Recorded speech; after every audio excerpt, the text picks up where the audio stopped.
সাহাবীদের জীবনে যদি আমরা লক্ষ্য করি তাহলে তাদের গুরুত্বটা কেমন ছিল আর আমাদের গুরুত্বটা কেমন দেখে।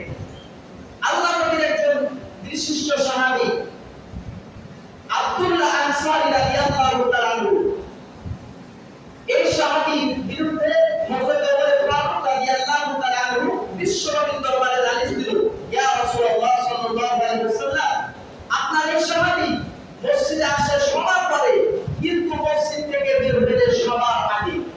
আমি একবার দিনে 3 দিন দেখছি আপনার এই সাহাবী মসজিদের মধ্যে প্রবেশ করছে সবার পরে কিন্তু সালাম ফিরানোর সাথে সাথে বের হচ্ছে সবার আগে।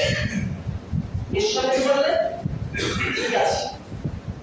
বিশ্বনবী কয়েকজন সাহাবীকে নিয়ে এবার আব্দুল্লাহ আনসারী রাদিয়াল্লাহু তাআলা আনহু বাইরের দিকে রওনা করলেন। রওনা করার পর বলছেন, আসসালামু আলাইকুম ইয়া আহলাল বাইত। আল্লাহ নবী তিনি এটা আমাদের শিষ্টাচার শিক্ষা দিলেন যে কারো বাড়ি প্রবেশ করতে হলে বাড়ির পূর্বে আপনাদের কি করতে হবে? সালাম প্রদান করতে হবে। ইয়া আইয়ুহাল্লাযীনা আমানু লা তাদখুলু বুয়ুতান গায়রা বুয়ুতিকুম। হে ইমানদার বান্দারা, যখন তোমরা কোনো বাড়ির মধ্যে পরিবারের মধ্যে আমাদের মধ্যে প্রবেশ করতে চাও তখন তোমরা সালাম প্রদান করবে। সুবহানাল্লাহ। তো বিশ্বনবী সালাম প্রদান করলেন, একবার নয়, দুইবার নয়, 3 বার সালাম প্রদান করা হলো। 3 বার সালাম প্রদান করলেন, সঙ্গে সঙ্গে আব্দুল্লাহ আনসারী রাদিয়াল্লাহু তাআলা আনহু এই সাহাবী তিনি কাঁপতে কাঁপতে বিশ্বনবীর সামনে এসে হাজির হয়ে গেলেন। লাব্বাইক ইয়া রাসূলুল্লাহ সাল্লাল্লাহু আলাইহি ওয়াসাল্লাম। আল্লাহ নবী ডাকতে বললেন, তুমি কি জানো না আমি একবার নয়, দুইবার নয়, 3 বার তোমাকে সালাম প্রদান করেছি? তুমি কোথায় ছিলে? আমার ডাক শুনতে পাও নাই? তুমি জানো না আমি যদি একবার পর দ্বিতীয়বার যদি মত বলি আল্লাহ পাক রব্বুল আলামিনের পক্ষ থেকে এটা হারাম হয়ে যায়, এমন তো তার জন্য জান্নাত ওয়াজিব হয়ে জান্নাত হারাম হয়ে যায়। তুমি কি জানো না? তখন বলে, ইয়া রাসূলুল্লাহ সাল্লাল্লাহু আলাইহি ওয়াসাল্লাম, আমাকে মাফ করবেন, আমি এমন এক কঠিন পরিস্থিতির অবস্থা দিয়ে যাচ্ছিলাম। এমন কোন পরিস্থিতি? আপনি যখন প্রথম সালাম প্রদান করলেন তখন আপনি যখন প্রথম সালাম প্রদান করলে ওই অবস্থাতে আমার বিবি, আমার সহকর্মী শরাতের মধ্যে দাঁড়িয়েছিল। আর আমি যে আসবো আমার কাছে মাত্র এক টুকরা কাপড় আছে, যেই টুকরা কাপড় দিয়ে শুধু নামাজ পড়া যায়, সেই নামাজটা আমার সহকর্মী তিনি শরাত আদায় করছে। এখন আপনি যখন ডাকলে এই অবস্থাতে আমি এক গর্তের মধ্যে বসেছিলাম আর আমার সহকর্মী ওই অবস্থাতে শরাত আদায় করছিল।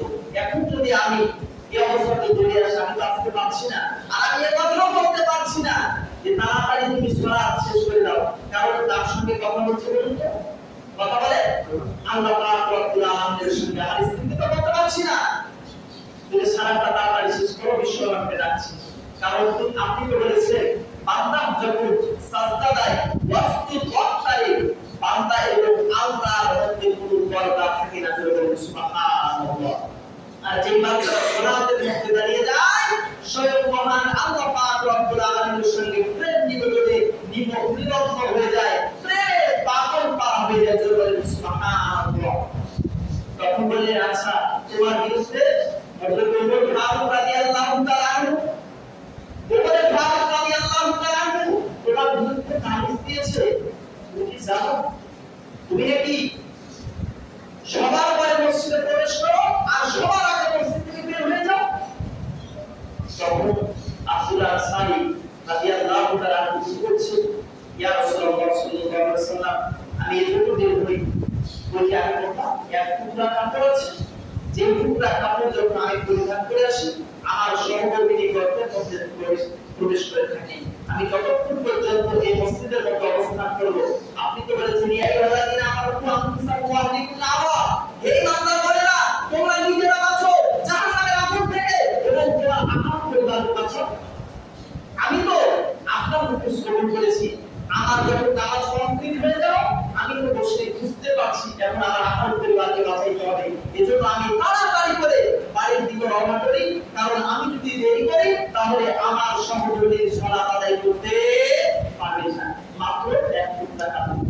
চিন্তা করতে পারেন আল্লাহ পাক রব্বুল আলামিনের আল্লাহ নবী তিনি এত কান্না করলে ঢুকলে ঢুকলে শিশু বাচ্চা যেভাবে কান্না করে এই রকম ভাবে তিনি কান্না করেন আর বললেন, ও আমার সাহাবী, তুমি এত কষ্টে থাকা সত্ত্বেও তুমি সালাত ত্যাগ করে এমনকি জামাতও ত্যাগ করো না।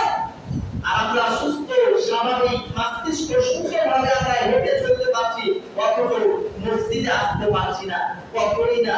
কিয়ামতের ময়দানে যদি আপনাকে জবাবদিহিতা করতে হয়, তাহলে আপনি কি জবাবদিহি করবেন বলেন?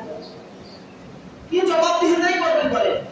এরপর বিশ্বনবী দেখলেন তার একটা ছোট্ট ছোট্ট শিশুকে চিলচিল দিয়ে বেঁধে রাখা হয়েছে।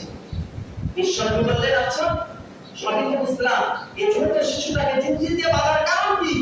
তিনি এবার রাখতে বললেন, ইয়া রাসূলুল্লাহ সাল্লাল্লাহু আলাইহি ওয়াসাল্লাম, এজন্যই আমার এই সন্তানটাকে বেঁধে রেখেছি, কারণ ওই যে আমার উঠান দিয়ে ইহুদির একটা গাছের ডাল, খেজুরের ডাল আমার দিকে এইভাবে উপড়ে আসে, আর এই পাকা খেজুরগুলো যখন পড়ে যায় তখন আমার এই বাচ্চাটা শিশু সে তো জানে না, তখন তিনি কুড়িয়ে দিয়ে নেন।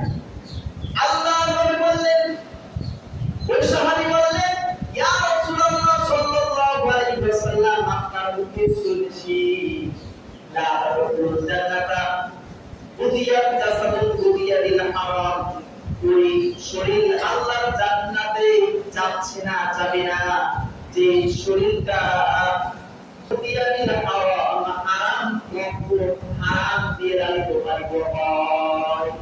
আর আমিও জানি কারো কিছু না বলে নেওয়া এটাকে বলা হয় চুরি, আর চুরির জিনিসটা খাওয়া এটা হচ্ছে আমাদের জন্য সকলের জন্য হারাম। এজন্য আমি যখন বাইরের গরমের অবস্থায় থাকি, আমার সহকর্মী তো সর্বাবস্থায় তাকে দেখে রাখতে পারে না, আমি যখন কর্মে ব্যস্ততার কারণে থাকি ওই অবস্থাতে তাকে চিন্তিত দেখে রেখেছি, যার কারণে ওই ইহুদির গাছের ফলটা যেন না খাইতে পারে। সুবহানাল্লাহ। তাদের ভিতরে দেখে আর আমাদের দিকে তাকা, আমি যে কথা জন্য এতটুকু পর্যন্ত আসলাম সেটার নাম হচ্ছে সালাত। তারা সালাতের মর্যাদা তাদের মধ্যে কেমন ছিল, তাদের ভিতরটা কেমন ছিল, তাদের মনটা কেমন ছিল, আর আমাদের মন মস্তিষ্কটা কেমন। বিড়ি খেতে খেতে আসলে নামাজ পার হয়ে গেছে জানে, চা খেতে খেতে সালাতের সময় চলে যাচ্ছে, বা কোনো ধিয়ান নাই। এ হচ্ছে আমরা মুসলমান, বাংলাদেশের মুসলমান।